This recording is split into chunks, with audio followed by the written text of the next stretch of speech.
Ong Lan Sang One Championship Ma Middleweight နဲ့ Light Heavyweight Champion ဖြစ်ခဲ့တဲ့ fighter တစ်ယောက်ပါသူ့ရဲ့အားသာချက်က Power Hard Experience ဖြစ်ပါတယ် Section 2 Striking Power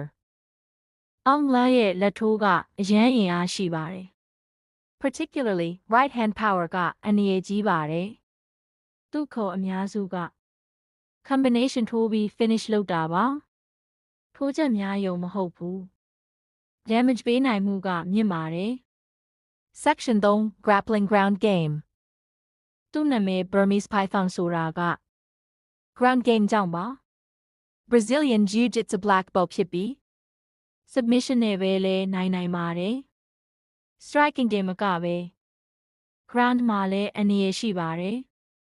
Section 4 Hurt Comeback Ability Ong Lan ရဲ့အကြီးဆုံးအားသာချက်က hurt ပါ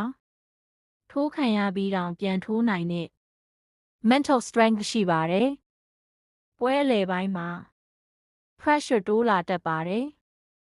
Section 5 Weakness Fighter တစ်ယောက်မဆို weakness ရှိပါတယ် Ong Lan ကတခါတလေ aggressive လွန်းလို့ counter ထိနိုင်ပါတယ် Younger, faster opponent တွေကို defense ပိုဂရုစိုက်ဖို့လိုပါတယ် Closing အချုပ်အားဖြင့် Ong Lan Sang Power Skill Hurt ပြည့်စုံတဲ့ fighter တစ်ယောက်ပါမြန်မာနိုင်ငံအတွက် legend တစ်ယောက်လို့ပြောလို့ရပါတယ်မင်းတို့အမြင်ကရော Ong Lan ရဲ့အကြီးဆုံးအားသာချက်ကဘာလဲ comment မှာရေးပေးပါ